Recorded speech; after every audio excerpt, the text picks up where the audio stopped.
بسم الله الرحمن الرحيم.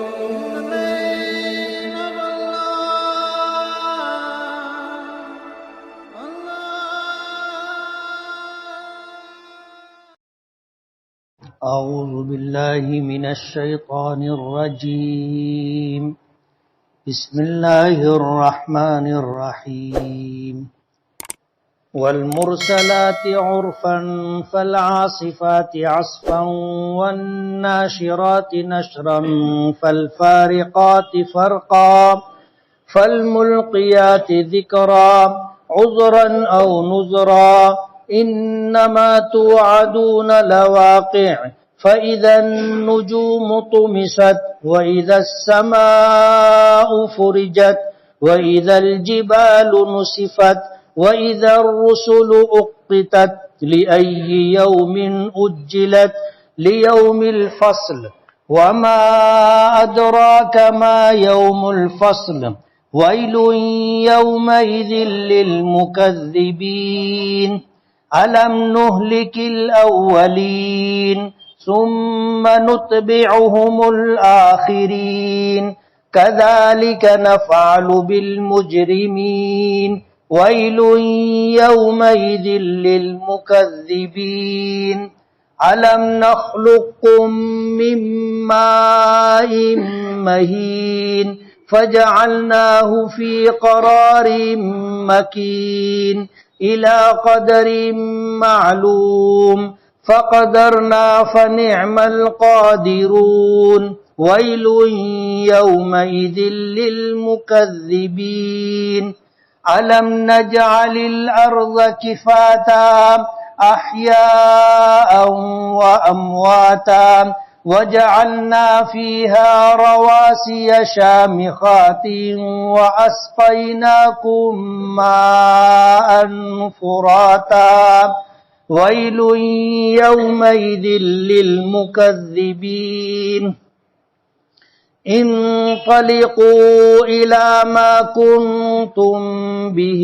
تكذبون انطلقوا إلى ظل ذي 3 شعب لا ظليل ولا يغني من اللهب إنها ترمي بشرر كالقصر كأنه جمالة صفر ويل يومئذ للمكذبين هذا يوم لا ينطقون ولا يؤذن لهم فيعتذرون ويل يومئذ للمكذبين هذا يوم الفصل جمعناكم والأولين فإن كان لكم كيد فكيدون ويل يومئذ للمكذبين. صدق اللہ العظیم. سبحانک لا علم لنا الا ما علمتنا انک انت العلیم الحکیم. رب اشرح لی صدری ویسر لی امری واحلل عقدۃ من لسانی یفقہوا قولی. پناہ مانگتا ہوں میں اللہ تعالیٰ کی شیطان مردود سے. شروع کرتا ہوں میں اللہ کے نام سے جو بڑا مہربان بڑی رحمتوں والا ہے. قسم ہے ان دل خوش کن چلتی ہواؤں کی، پھر قسم ہے زور سے چلنے والی جھٹکا دینے والی ہواؤں کی. قسم ہے بادلوں کو اٹھا کر منتشر کرنے والی ہواؤں کی. قسم ہے ان ہواؤں کی جو بادلوں کو اٹھا کر بانٹ دیتی ہیں. قسم ہے پھر قسم ہے فرشتوں کی جو اللہ پاک کی طرف سے وحی لے کر اترتے ہیں الزام قائم کرنے کے لیے یا ڈرانے کے لیے. بے شک تم سے جو وعدہ کیا جاتا ہے وہ پورا ہونا ہے. پس جب ستارے بے نور کر دیے جائیں گے اور آسمان پھٹ پڑیں گے اور پہاڑ ہواؤں میں روئی کے گالوں کی طرح اڑائے جائیں گے، اور جب رسولوں کو وقت مقررہ پر لایا جائے گا، کس دن کے لیے یہ ساری چیزیں مؤخر کی جا رہی ہیں؟ فیصلے کے دن کے لیے۔ اور آپ کو معلوم ہے کہ فیصلے کا دن کیا ہے؟ ہلاکت ہے، بربادی ہے اس دن جھٹلانے والوں کے لیے۔ کیا ہم نے اگلے لوگوں کو ہلاک نہیں کیا، پھر ان کے بعد پچھلے لوگوں کو لے آئے؟ اسی طرح ہم مجرمین کے ساتھ کریں گے۔ قسم ہے، بربادی، ہلاکت ہے، بربادی ہے اس دن جھٹلانے والوں کے لیے۔ کیا ہم نے تمہیں ایک بے قیمت پانی سے نہیں پیدا کیا، پھر ہم نے اسے ایک محفوظ مقام پر ٹھہرائے رکھا ایک مقررہ معلوم مدت تک، پس ہم نے اندازہ مقرر کیا اور ہم بہترین اندازہ لگانے والے ہیں۔ ہلاکت ہے اس دن جھٹلانے والوں کے لیے۔ کیا ہم نے زمین کو سمیٹنے والی نہیں بنایا، زندوں کو اور مردوں کو؟ اور ہم نے زمین میں بڑے بڑے بلند پہاڑ قائم کیے، اور ہم نے تمہیں میٹھا سیراب کرنے والا پانی پلایا۔ ہلاکت اور بربادی ہے اس دن جھٹلانے والوں کے لیے۔ چلو تم اس چیز کی طرف جس کو تم جھٹلاتے تھے، چلو تم ایسے سائے کی طرف جس کی 3 شاخیں ہوں گی، نہ وہ سایہ دینے والا ہوگا اور نہ جہنم کے شعلوں کے اور تپش سے بچانے والا ہوگا۔ بے شک یہ جہنم آگ کی چنگاریاں پھینک رہی ہوں گی، وہ چنگاریاں محل کی مانند ہوں گی، گویا کہ وہ زرد رنگ کے اونٹ ہیں۔ ہلاکت و بربادی ہے اس دن جھٹلانے والوں کے لیے۔ یہ دن وہ دن ہوگا جس دن تم بولیں گے نہیں، اور نہ تمہیں ان کو اجازت دی جائے گی۔ یہ دن وہ دن ہوگا جس دن وہ بولیں گے نہیں، اور نہ انہیں اجازت دی جائے گی کہ وہ عذر پیش کریں۔ ہلاکت اور بربادی ہے جھٹلانے والوں کے لیے اس دن۔ اور یہ دن، فیصلے کا دن، ہم تمہیں اور اگلوں کو جمع کر دیں گے۔ پھر اگر تمہارے پاس کوئی داؤں ہے تو وہ داؤں تم چل لو، اور ہلاکت ہے، بربادی ہے اس دن جھٹلانے والوں کے لیے۔ یہ سورہ مرسلات کی چند آیتیں ہیں پہلے رکوع کی۔ یہ سورہ مرسلات مکی ہے۔ راجح قول کے مطابق مفسرین کہتے ہیں کہ یہ ہجرت سے پہلے نازل ہونے والی سورتوں اور آیتوں میں سے ہے۔ اس میں 50 آیتیں ہیں، 2 رکوع ہیں۔ پیچھے یہ بات بتائی جا چکی کہ اللہ تعالی خالق ہیں اور یہ پوری کائنات مخلوق ہے۔ اللہ تعالیٰ کے لیے کوئی ضابطہ نہیں ہے،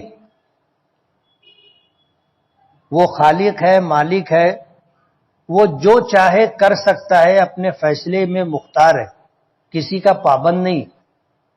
لیکن ہم مخلوق ہیں، اس لیے اپنے خالق اور مالک کے حکموں کے پابند ہیں۔ ہم آزاد نہیں ہیں کہ اپنی مرضی سے جو چاہیں وہ کریں، بلکہ ہم اپنے خالق اور مالک کے حکموں کے تابع دار و فرما بردار ہیں۔ اسی کے ساتھ جب اللہ تعالیٰ اس پوری کائنات کے خالق اور مالک ہیں اور کوئی پابندی نہیں ہے، کوئی ذات، کوئی شے ایسی نہیں ہے جو اللہ کو پابند کر سکے، تو ظاہر بات ہے سب اللہ کی مخلوق ہے۔ تو اللہ پاک اپنی مخلوقات میں سے جن چیزوں کی قسم کھانا چاہے اللہ کھا سکتے، لیکن ہمیں یہ پابند کیا گیا ہے کہ ہم اللہ کے نام، اللہ کی ذات، اللہ کی صفات کے علاوہ کسی چیز کی قسم نہ کھائیں۔ ہمیں اس بات کا پابند کیا گیا ہے۔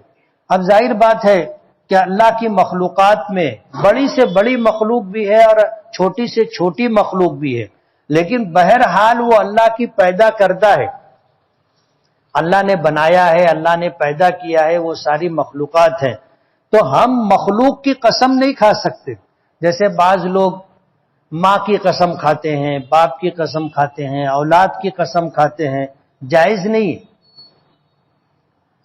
ہم صرف اللہ کی ذات کی یا اللہ کی صفات کی قسم کھا سکتے ہیں بس. اس کے علاوہ ہم کسی مخلوق کی قسم نہیں کھا سکتے. لیکن اللہ تعالیٰ اپنی مخلوقات میں سے جن چیزوں کی قسم کھانا چاہے اللہ تعالیٰ ان چیزوں کی قسم کھا سکتے ہیں. یہ 4-5 آیتیں جو پہلے شروع کی ہے یہ اللہ تعالیٰ کی قسم ہے. اللہ نے قسم کھائی ہواؤں کی، فرشتوں کی، کہ قسم ہے ان دل خوش کن چلتی ہوئی ہواؤں کی. ہوا کئی ہوائیں مختلف ہوتی اور عربی میں ہر ہوا کے الگ الگ نام بھی ہیں. جیسے ہم لوگ اردو میں کہتے ہیں باد صبا، ایک ہے باد سر سواد سے، اردو میں یہ لفظ استعمال ہے. تو مختلف ہواؤں کے عربی میں الگ الگ نام ہے.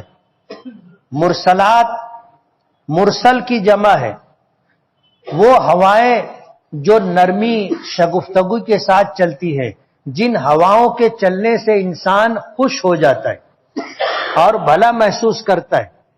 والمرسلات عرفا، قسم ہے دل کو خوش کرنے والی چلنے والی ہواؤں کی.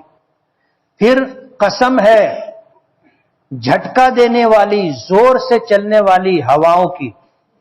پھر قسم ہے ان ہواؤں کی جو بادلوں کو اٹھا کر آسمان میں منتشر کرتی.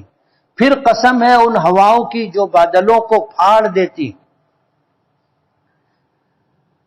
فالملقیات ذکرا، پھر قسم ہے ان فرشتوں کی جو اللہ پاک کی طرف سے وحی لے کر کے نازل ہوتے. 5 قسمیں کھانے کے بعد فرشتوں کے تعلق سے فالملقیات ذکرن عذرن او نذرا، فرشتے جو اللہ پاک کی طرف سے وحی لے کر کے آتے ہیں وہ وحی مختلف ہوتی ہے. عذرن الزام قائم کرنے کے لیے اللہ پاک کی طرف سے احکامات لے کر کے فرشتے اترتے ہیں.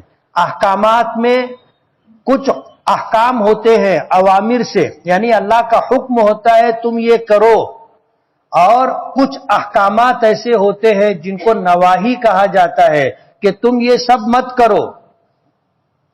حکم دونوں ہوتا ہے. نماز پڑھو یہ حکم ہوتا ہے، شراب مت پیو یہ حکم ہے. تو ایک اچھے کاموں کا حکم کو امر کہا جاتا ہے اور برے کاموں سے رکنے کے حکم کو نہی کہا جاتا ہے. ہم لوگ کہتے ہیں امر و نہی، اس کی جمع ہے اوامر و نواہی. تو وہ فرشتے جو احکامات لے کر کے آتے ہیں وہ الزام قائم کرنے والے یا ڈرانے والے. انسان 2 طرح کے ہوتے. ایک وہ لوگ ہیں جن کے مقدر میں ایمان قبول کر لینا لکھا ہے، ہدایت اللہ کے قبضے قدرت میں. اللہ کے علاوہ ہدایت دینا کسی کے اختیار کی بات نہیں ہے. ورنہ ہمارے آقا جناب رسول اللہ صلی اللہ علیہ وسلم اتنے درد کے ساتھ مکے والوں کے درمیان ان کے گھروں پر، ان کی مجلسوں میں اور ان کے بازاروں میں جا کر کے انہیں سمجھایا کرتے تھے. مسلم شریف کی ایک روایت ہے جس میں نبی کریم صلی اللہ علیہ وسلم فرماتے ہیں کہ میری حیثیت ایسی ہے کہ لوگ جہنم کی طرف جا رہے ہیں اور میں ان کی کمر پیچھے سے پکڑ کر کے انہیں جہنم کے راستے سے ہٹا کر جنت میں جانے والے راستے پر ڈالنا چاہتا ہوں. پچھلے کئی ہفتہ پہلے میں نے ایک واقعہ سنایا تھا کہ مشرکین مکہ نبی کریم صلی اللہ علیہ وسلم کے پاس آئے اور حضور پاک صلی اللہ علیہ وسلم کو دعوت و تبلیغ سے روکنا چاہا کہ باپ دادا کے دین کے خلاف تبلیغ مت کرو. نئے دین کی لوگوں کے درمیان تبلیغ نہ ہو. آپ کے پاس آئے. تفصیلی واقعہ ہے کہ آئے تھے آپ کے چچا ابو طالب کے پاس اور پیشکش کی تھی کہ آپ اپنے بھتیجے کو سمجھاؤ اس لیے کہ حضور اپنے چچا ابو طالب کی پرورش میں تھے اور وہ حضور کے ذمہ دار تھے۔ حضور پاک صلی اللہ علیہ وسلم کے والد ماجد کا انتقال آپ کے دنیا میں تشریف لانے سے پہلے ہو گیا تھا، پھر آپ کی والدہ بھی آپ کم عمری میں تھے، انتقال کر گئی، 6 سال کی عمر تھی، والدہ کا انتقال ہو گیا۔ دادا نے اپنی پرورش میں لیا، 8 سال کی عمر ہوئی، دادا کا انتقال ہو گیا، تو چچا ابو طالب کی پرورش میں رہے۔ اور وہ زمانہ ہمدردی کا زمانہ نہیں تھا، وہ زمانہ ایسا تھا کہ اپنی اولاد کو لوگ قتل کر دیتے تھے، بچی پیدا ہوتی تھی اس کو زندہ دفن کر دیا کرتے تھے۔ کسی یتیم کی پرورش کرنا تو بہت بڑی بات تھی۔ جتنے سہارے تھے پرورش کے، اللہ پاک نے سارے سہارے اٹھا لیے۔ آپ کی ولادت مبارکہ سے پہلے آپ کے والد کا سایہ اٹھا لیا، 6 سال کی عمر ہوئی ماں کو اٹھا لیا، 8 سال کی عمر ہوئی دادا کو اٹھا لیا۔ یعنی دنیا میں جتنے سہارے ہو سکتے تھے اللہ نے وہ سب سہارے اٹھا لیے، اور اپنے محبوب کو اللہ نے کسی کا ممنون، کسی کا احسان مند نہیں رکھا۔ اور ابو طالب نے حضور پاک صلی اللہ علیہ وسلم کی پرورش کی تھی، تو حضور نے وہ احسان اس طرح چکایا کہ ابو طالب عیالدار شخص تھے، بچے زیادہ تھے، تنگ دست تھے، غریب تھے، محتاج تھے، تو حضور کی پرورش ابو طالب نے کی، تو حضور نے ابو طالب کے بیٹوں میں سے ایک بیٹے حضرت علی کو لے لیا، اور حضرت علی کی پرورش حضور نے کی، تاکہ چچا کا جو احسان ابو طالب کا حضور پر تھا وہ ختم ہو جائے، احسان کا بدلہ احسان کی شکل میں حضور نے دے دیا۔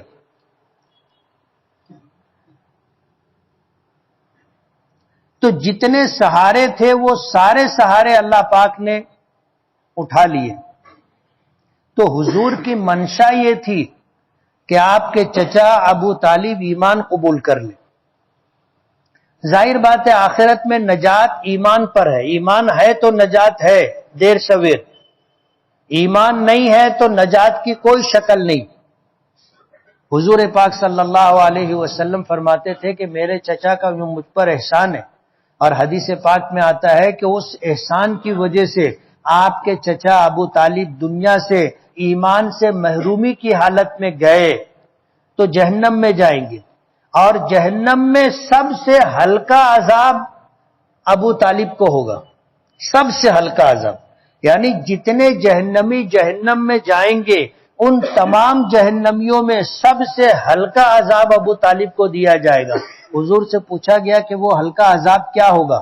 فرمایا کہ ان کو جہنم کے آگ کی جوتیاں پہنائی جائیں گی، جس کی وجہ سے ان کے سر میں دماغ اس طرح بھیجا، اس طرح ابلے گا، کھولے گا، جیسے ہانڈی کے اندر پانی کھولتا ہے، دال کھولتی، ابلتی۔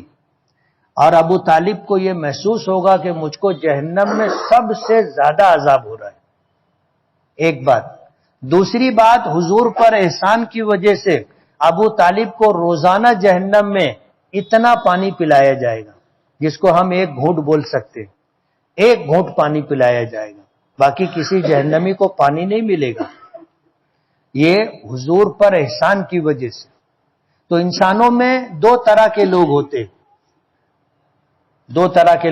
ایک وہ ہے جو ایمان کے ساتھ دنیا سے جائیں گے، دیر سویر وہ جنت میں جائیں گے، اور ایک قسم انسانوں کی وہ ہے جن کے حصے میں سعادت اور ایمان نہیں ہے، وہ ایمان سے محرومی کی حالت میں دنیا سے جائیں گے اور ان کا ٹھکانہ جہنم ہوگا۔ یہ اختلاف اللہ نے رکھا ہے۔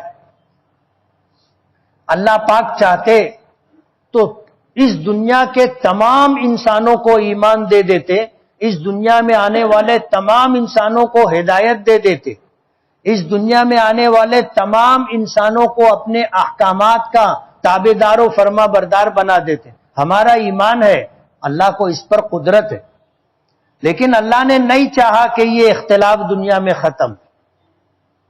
آپ کو کائنات کی ہر چیز میں اختلاف نظر آئے گا. انسانوں کو پیدا کیا تو کچھ لوگوں کو مرد بنایا، کچھ لوگوں کو عورت بنایا. یہ اختلاف اللہ نے رکھا ہے. اللہ نے یہ کائنات بنائی تو اس کے دو حصے کیے، دن بھی بنایا، رات بھی بنائی. اللہ پاک چاہتے تو دن ہی دن رکھ دیتے، سورج کو سر کے آسمان کے بیچ پر قائم فرما دیتے. سورج ڈوبتا ہی نہیں، نہ نکلنے کی جھنجھٹ اور نہ ڈوبنے کا اندیشہ. اللہ قائم کر دیتے، دن ہی دن رہتا. لیکن اللہ کی منشا ہے کہ یہ اختلاف رہے، اور یہ اختلاف رہے گا، قیامت تک ختم نہیں ہوگا. اگر کوئی چاہتا ہو کہ اختلاف ختم ہو جائے تو یہ اس کی نادانی. اختلافات کبھی بھی ختم نہیں ہوں گے. سردی ہے تو اس کے مقابلے میں گرمی ہے، بارش ہے تو اس کے مقابلے میں خشکی ہے، مرد ہے تو اس کے مقابلے میں عورت ہے، دن ہے تو اس کے مقابلے میں رات ہے. یہ اختلافات آپ کو ہر چیز میں نظر آئیں گے. کوئی چیز میٹھی ہے تو کوئی پھیکی ہے، کوئی نمکین ہے تو کوئی کڑوی ہے. اللہ نے اختلاف رکھا ہے.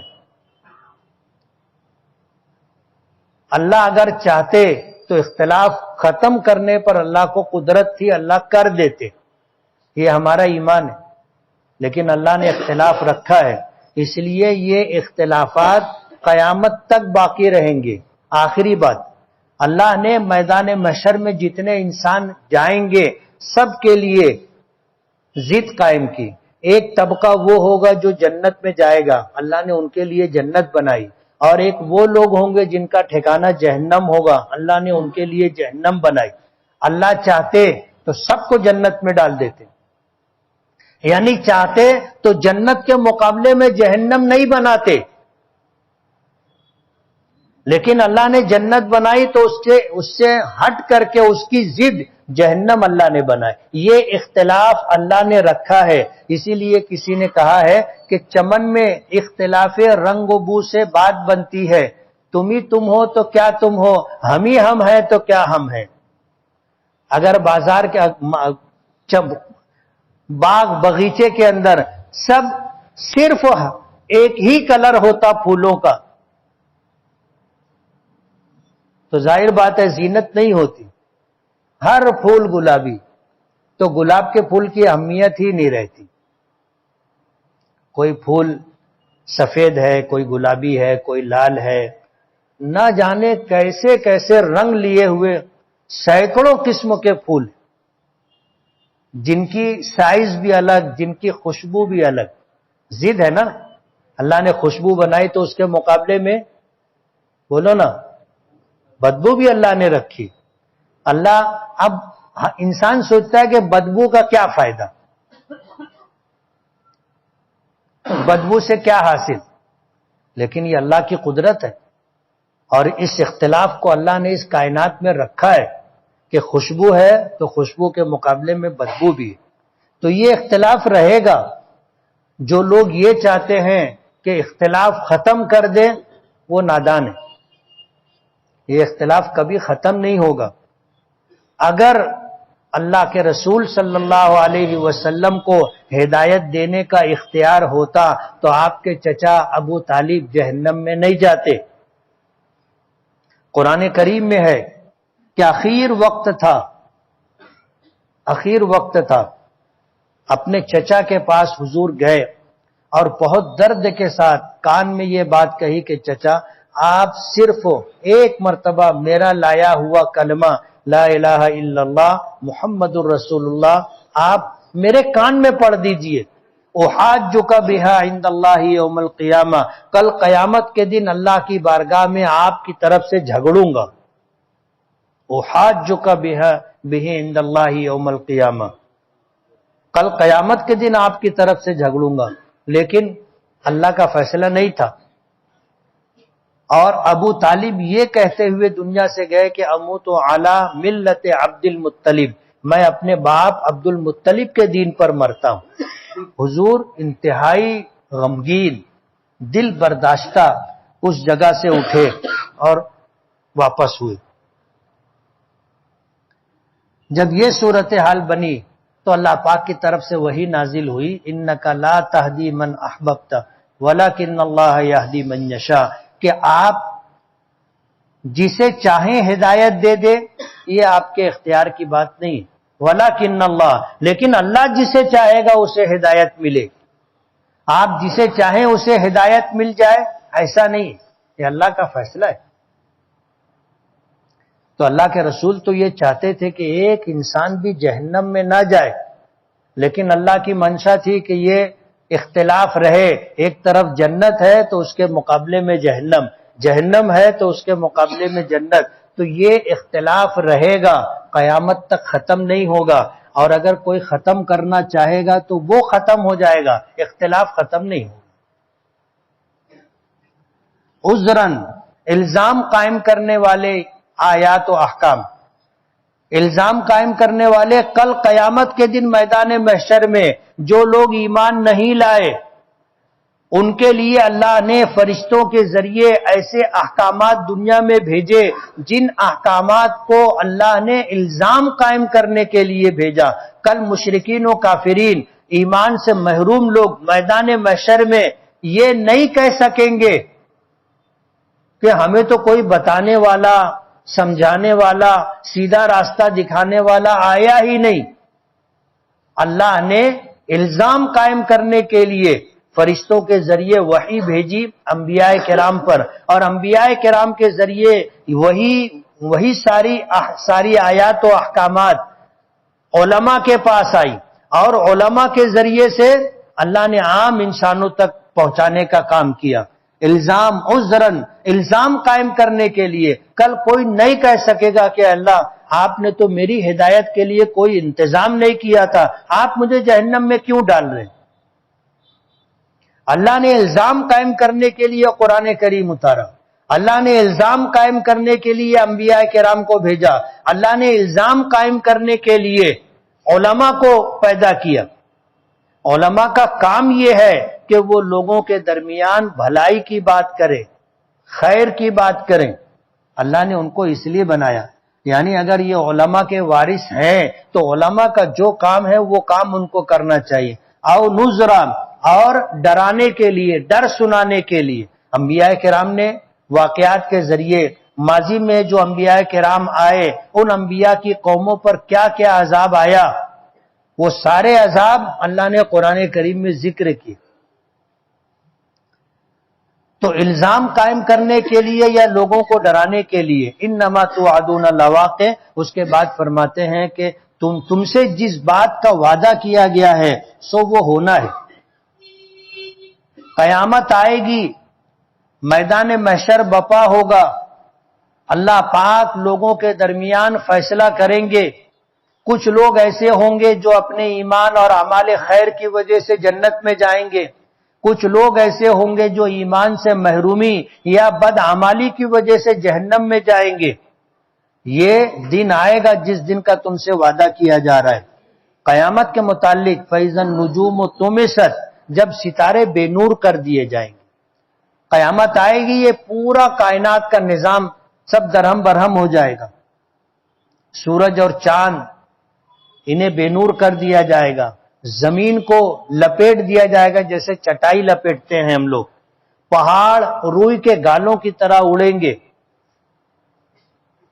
قیامت آئے گی، یہ پوری دنیا ختم ہو جائے گی، ستارے بے نور ہو جائیں گے، یہ بڑے بڑے پہاڑ ہواؤں کی طرح، ہوا میں روئی کے گالوں کی طرح اڑائے جائیں گے۔ پر جب ستارے بے نور کر دیے جائیں گے اور جب آسمان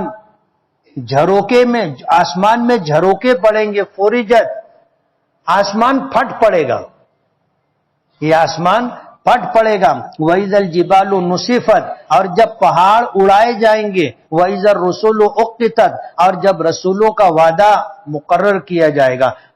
میدان محشر میں ہر نبی اور رسول اپنی امت کو لے کر آگے پیچھے پہنچیں گے، اور یہ اللہ پاک کی طرف سے مقرر ہے کہ کون سب سے آگے ہوگا، کون پیچھے ہوگا، پھر کون ہوگا، پھر کون ہوگا، کون کب آئے گا، یہ ساری ترتیب مقرر کر دی گئی ہے۔ لِأَيِّ يَوْمٍ أُجِّلَتْ، کس دن کے لیے اس بات کو ٹالا گیا ہے۔ ستاروں کا بے نور ہونا، چاند اور سورج کا ختم کر دیا جانا، زمین کو لپیٹ دیا جانا، پہاڑوں کا روئی کے گالوں کی طرح اڑنا، اسے کس دن کے لیے ٹالا گیا؟ فرمایا لیوم الفصل، انصاف کے دن کے لیے، میدان محشر کے لیے۔ وما ادراک ما یوم الفصل، اور آپ جانتے ہیں کہ فیصلے کا دن کیا ہے؟ آپ کو پتہ ہے؟ ویل یومئذ للمکذبین، یہ دن وہ دن ہوگا جس دن ہلاکت، بربادی، تباہی جھٹلانے والوں کے لیے، جو اللہ کو جھٹلاتے تھے، رسولوں کو جھٹلاتے تھے، قرآن کریم کو جھٹلاتے تھے، نبی کے ارشادات کو جھٹلاتے تھے، مانتے نہیں تھے، انکار کرتے تھے، ان کے لیے وہ دن بڑی تباہی و بربادی کا دن ہوگا۔ آگے اللہ پاک فرماتے ہیں کیا ہم نے تم سے پچھلے لوگوں کو ہلاک نہیں کیا؟ ہم سے پہلے ہمارے باپ دادا تھے کہ نہیں تھے؟ ان سے پہلے ان کے باپ دادا تھے، ان سے پہلے ان کے باپ دادا تھے، یا آج 50 سال پہلے دوسرے کچھ لوگ تھے، 100 سال پہلے دوسرے کچھ لوگ تھے، 200 سال پہلے پچھلے کچھ لوگ تھے، آج وہ ہمارے درمیان نہیں ہے۔ اللہ پاک فرما رہے الم نہلک الاولین، تم سے پہلے آنے والے لوگوں کو کیا ہم نے ہلاک نہیں کیا؟ ثم نتبعہم الآخرین، پھر ان مرنے والوں کے بعد ہم نے تم جیسے لوگوں کو آگے پیدا نہیں کیا، پیدا کیا۔ ہم سے پہلے کچھ لوگ تھے جن کو موت آ گئی، دنیا سے چلے گئے، اللہ نے ان کی جگہ ہم کو پیدا کیا۔ آپ سوچو اگر حضرت آدم علیہ نبینا علیہ الصلاۃ والسلام جب تشریف لائے تھے تو آپ کی اولاد میں جو سلسلہ در سلسلہ لوگ آئے، اگر موت نہیں ہوتی تو یہ دنیا انسانوں سے بھری ہوتی، اور جو گھر آدمی بنا لیتا وہ گھر میں وہی رہتا، دوسرے کو جگہ نہیں رہتی۔ آج ہم میں تقریباً 99% لوگ ایسے ہوں گے جو اپنے سے پہلے بنائے ہوئے لوگوں کے گھر میں رہ رہے، برابر ہے؟ باپ دادا کا گھر تھا، وہ چلے گئے، اب ہم رہ رہے ہیں، ہم چلے جائیں گے، ہماری اولاد رہے گی۔ اگر وہی ہوتے جو پہلے تھے تو ہم کہاں رہتے؟ یہ اللہ کا ایک نظام ہے۔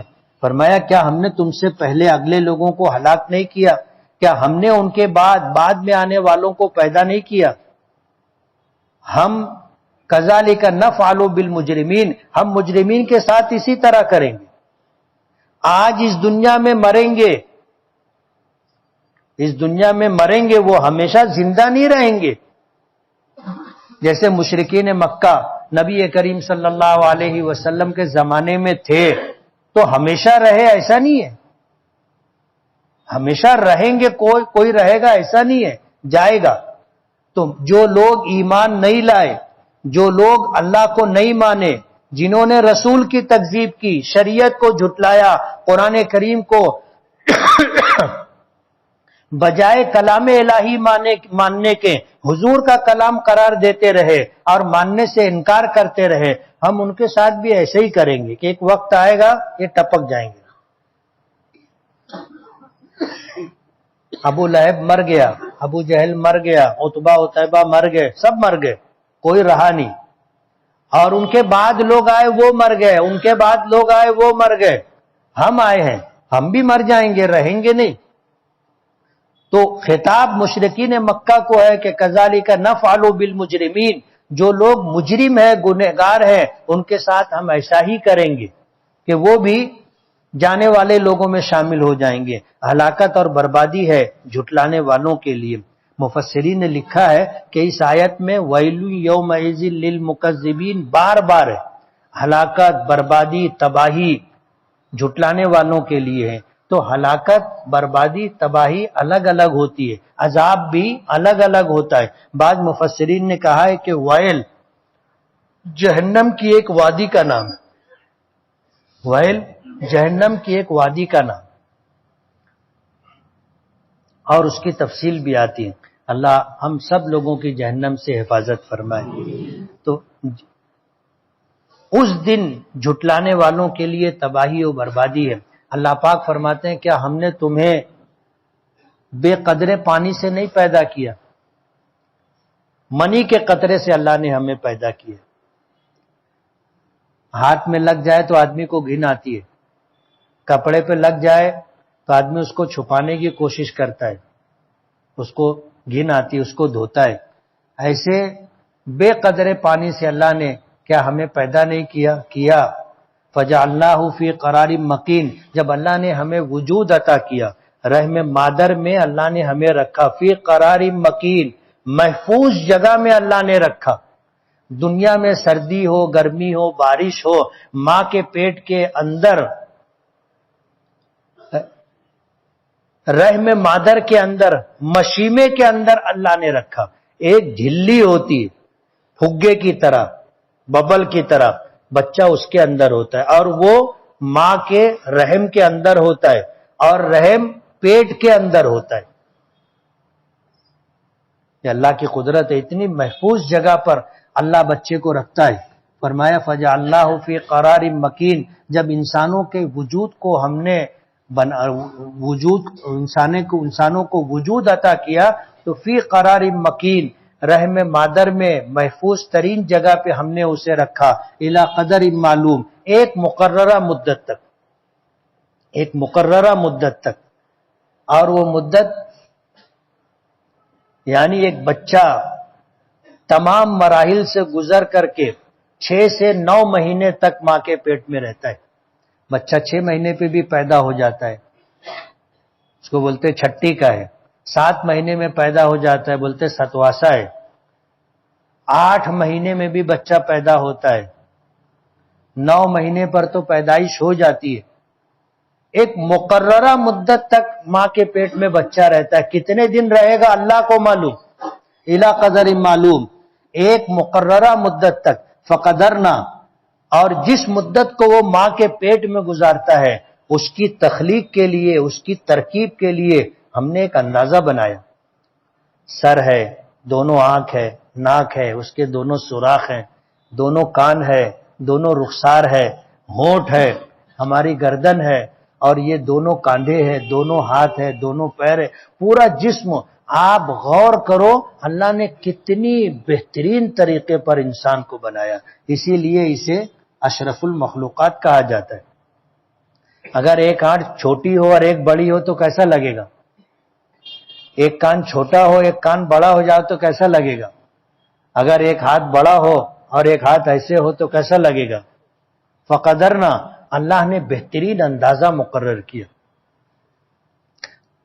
فنعم القادرون، اور ہم بہترین اندازہ قائم کرنے والے۔ ویل یومئذ للمکذبین، جھٹلانے والوں کے لیے اس دن تباہی و بربادی ہے۔ اللہ پاک فرماتے ہیں کیا ہم نے زمین کو سمیٹنے والا نہیں بنایا کہ زندہ انسانوں کو وہ زمین اپنے اوپر رکھتی ہے اور مر جانے والوں کو اندر لے لیتی، چاہے ہم اندر کر دے نہیں تو وہ قدرتی طور پر اندر چلے جاتے، مٹی میں مل جاتے۔ اللہ نے زمین کو سمیٹنے والا بنایا۔ احیاء و امواتا، زندوں کو اور مردوں کو سب کو زمین سمیٹ لیتی، اپنے اندر لے لیتی۔ وجعلنا فیہا رواسی شامخات، اور اسی زمین میں ہم نے بلند بلند پہاڑ بنائے۔ واسقیناکم ماء فراتا، اور ہم نے تمہیں میٹھا ٹھنڈا پانی پلایا۔ ٹھنڈا پانی اللہ کی بہت بڑی نعمت ہے۔ اگر وہ پانی نہیں ہوتا اور ہمیں کھارا پانی پینا پڑتا، نمکین پانی پینا پڑتا تو کیسے گزارا ہوتا؟ حضرت علی رضی اللہ تعالی عنہ کہتے تھے کہ انسان اس پانی پر، پانی کے ذریعے اللہ نے جو احسان کیا ہے ہم وہ احسان نہیں چکا سکتے۔ میٹھا ٹھنڈا پانی، اور جیسے جیسے دن گزر رہا ہے نعمتیں بڑھتی جا رہی۔ پچھلے زمانوں میں لوگوں کو برف نہیں ملتا تھا، یہ برف تو اب بنانے لگے نا ہم لوگ، پہلے برف ملتا نہیں تھا۔ وہ پہاڑوں پر قدرتی برف کسی کو مل گیا تو مل گیا، اور وہ نایاب چیز تھی۔ اگر برف نہیں ہوتا تو ہم مالیگاؤں میں رہتے ہوئے کہاں برف دیکھ بھی نہیں پاتے۔ اب ہر آنے والا دن نئی نئی نعمتیں لے کر کے آتا ہے. اور جیسے جیسے زمانہ آگے جائے گا وَأَخْرَجَتِ الْأَرْضُ أَثْقَالَهَا، زمین اپنے اندر چھپے ہوئے خزانوں کو نکالے گی. بے شمار نعمتیں اللہ دے گا. آج سے 100 سال پہلے اگر کوئی کہتا کہ ایک سواری ایسی بھی آئے گی جو 150 200 400 لوگوں کو لے کر ان کا سامان لے کر ہوا میں اڑے گی اور ایک شہر سے دوسرے شہر تک پہنچائے گی، آدمی بولتا ہے سردی کا موسم ہے، اس کا ابھی تک آج اسکرو ڈھیلا ہو گیا. لیکن آج ہے، ہم اپنی آنکھوں سے دیکھ رہے. اس سے آگے نہ معلوم اور کون سی سواری آئے گی، ہمیں آج نہیں معلوم. لوگ ڈھونڈ رہے ہیں کہ ایک وقت تھا کہ مالیگاؤں سے دھولیا جانے کے لیے 2-3 دن لگ جاتے تھے. لوگ پیدل جاتے تھے، خچر پہ گدھے پہ جاتے تھے، اونٹ پر گھوڑے پہ جاتے تھے. پھر دھیرے دھیرے سائیکل آئی، موٹر سائیکل آئی، 4 ویلر آ گئی، ٹرین آ گئی، ہوائی جہاز آ گیا. اب ہوائی جہاز کے آگے کی سواری لانے کی تیاری ہے. کسی کو معلوم ہے کون سی سواری آئے گی؟ 100 سال پہلے لوگوں کو نہیں معلوم تھا کہ ہوائی جہاز آئے گا. معلوم نہیں معلوم تھا لوگوں کو. اور اگر کوئی بولتا تو بولتے نا یہ سرک گیا، بولے ایڑا ہو گیا. آج کے سائنسداں اس بات کی کوشش کر رہے ہیں کہ ایسی سواری بنائی جائے کہ آدمی اس کے اندر بیٹھے، یہ ہم کو لے کر چلے اور زمین کی کشش ثقل سے باہر نکل جائے. دنیا گھوم رہی ہے، ہم مالیگاؤں سے نکلے، دنیا گھوم رہی ہے، امریکہ میں آدمی اتر جائے گا. سائنسداں اس طرح کی سواری لانے کی کوشش کر رہے ہیں کہ ہم کو جانے کی ضرورت نہیں، دنیا خود ہی گھوم رہی ہے، بس ہم زمین کی کشش سے باہر نکل جائیں اور جہاں جانا ہے وہ جب آئے نیچے تو وہاں اتر جائے. اور ناممکن نہیں. جیسے ہوائی جہاز بن گیا ایسے راکٹ بھی بن جائے گا. تو ہم نے تمہیں میٹھا ٹھنڈا پانی پلایا. ہلاکت اور بربادی ہے جھٹلانے والوں کے لیے. انطلقوا الی ما کنتم به تکذبون. قیامت کے دن میدان محشر میں جب فیصلہ ہو جائے گا اور ایمان سے محروم مشرکین و کافرین جب جنت سے محروم کر دیے جائیں گے اور جہنم کا فیصلہ ان کے لیے ہو چکا ہوگا تو فرشتے ان سے کہیں گے چلو چلو انطلقوا الی ما کنتم به تکذبون، تم چلو اس ٹھکانے کی طرف، اس چیز کی طرف جس کو تم جھٹلاتے تھے. جب اللہ کا پیغمبر کہتا تھا کہ دیکھو ایمان لے آؤ نہیں تو جہنم میں جانا پڑے گا تو تم جھٹلاتے تھے. کہاں جانا ہے جہنم میں، بس یہ دنیا ہے، پیدا ہو گئے مر جائیں گے، بس اول اور آخر یہی ہے، نہ اس سے پہلے کچھ نہ اس کے بعد کچھ. لیکن جب اللہ نے طے کیا ہے اور رسولوں نے نبیوں نے ہمیں خبر دی ہے تو کل جہنم کی طرف لے جاتے ہوئے ان سے کہا جائے گا انطلقوا، چلو چلو جس چیز کو تم جھٹلاتے تھے اس ٹھکانے کی طرف چلو. انطلقوا الی ظل ذی 3 شعب، جہنم میں جو دھواں اٹھے گا فرماتے ہیں انطلقوا الی ظل، ایسی چھاؤں کی طرف چلو جس کی 3 شاخیں ہوں گی، یعنی 3 طرف وہ ایسے دھواں پھیلے گا. اور وہ دھواں کیسا ہوگا؟ لا ظلیل ولا یغنی من اللہب، وہ دھواں نہ سایہ دے گا اور نہ جہنم کی تپش اور گرمی سے بچائے گا، بلکہ وہ دھواں خود ایک عذاب کی شکل ہوگی. انہا ترمی بشرر کالقصر، جہنم ایسی ہوگی جب چنگھاڑے گی تو چنگاریاں جیسے آگ چٹکتی ہے، کوئلے جلائے جاتے، لکڑی جلائی جاتی ہے تو چٹ سے آواز آتی ہے اور چنگاری اڑتی ہے.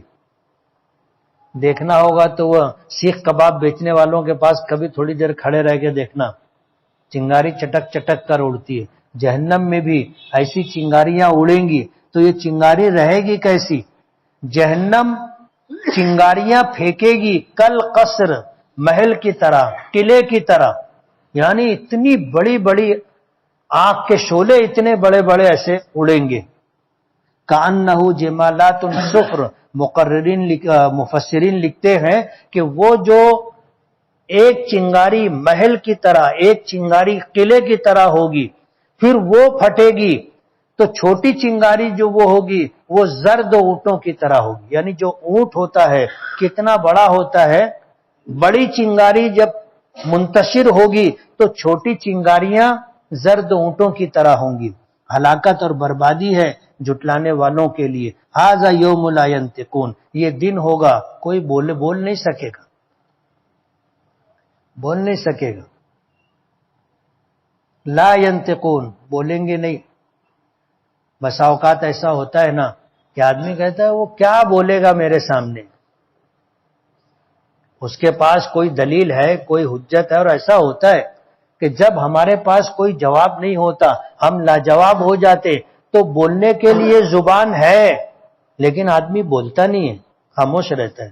وہ دن ہوگا کہ اس دن اللہ کی ربوبیت کا، اللہ کی الوہیت کا، اللہ کی وحدانیت کا، نبیوں کی نبوت اور رسالت کا، قرآن کریم کے کلام الہی ہونے کا، جنت اور جہنم کے وجود کا، حشر و نشر یعنی دوبارہ زندہ کیا جانا اور پھر اللہ کی بارگاہ میں جمع کیا جانا، حساب و کتاب کا ہونا. ان ساری چیزوں کو انسان جھٹلاتا تھا، لیکن جب ان کو اپنی آنکھوں سے دیکھ لے گا اس کی بولتی بند ہو جائے گی.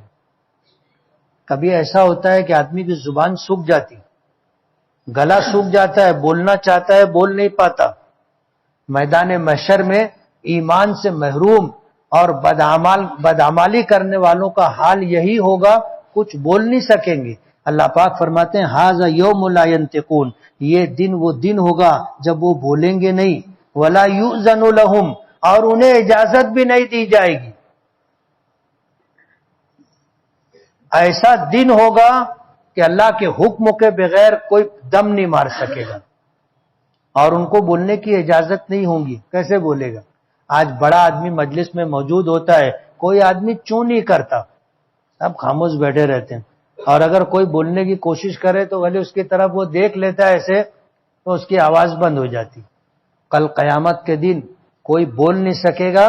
ولا یؤذن لهم، اور انہیں بولنے کی اجازت بھی نہیں دی جائے گی. فیعتذرون، کہ وہ اللہ کی بارگاہ میں معذرت کر سکیں، معافی مانگ سکیں، عذر پیش کر سکیں. کسی کے ساتھ ایسا نہیں ہوگا. ہلاکت اور بربادی ہے جھٹلانے والوں کے لیے. یہ دن فیصلے کا دن ہوگا. جمعناکم الاولین، ہم تمہیں بھی اور پچھلے لوگوں کو سب کو ہم جمع کر لیں گے. یہ اللہ کی قدرت ہوگی. ایک میدان میں حضرت آدم علیہ السلام سے لے کر آخری انسان جو آئے گا سب کو اللہ میدان محشر میں جمع کر لیں گے.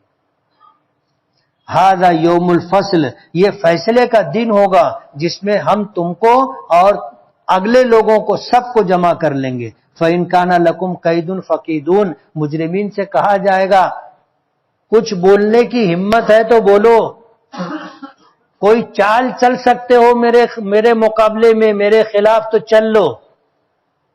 ہم لوگ بولتے نا ٹیڑھی بولی جا رہی ہے، ہم لوگ ٹیڑھی بولتے ہیں نا، تو یہ اللہ پاک کی طرف سے ٹیڑھی بولی جائے گی. فَإِن كَانَ لَكُمْ قَيْدٌ فَقِيدُونَ، کوئی چال چل سکتے ہو تو چل لو، اللہ کے عذاب سے اپنے آپ کو بچا سکتے ہو تو بچا لو، حساب و کتاب سے انکار کر سکتے ہو تو انکار کر دو. لیکن بندہ اتنا مجبور ہوگا کچھ نہیں کر سکے گا، کچھ نہیں کر سکے گا. اللہ تعالیٰ اس دن کی ہلاکت سے، اس دن کی بربادی سے ہم سب کی حفاظت فرمائے. وَيْلٌ يَوْمَئِذٍ لِّلْمُكَذِّبِينَ، اس دن جھٹلانے والوں کے لیے تباہی و بربادی. طبیعت ٹھیک نہیں.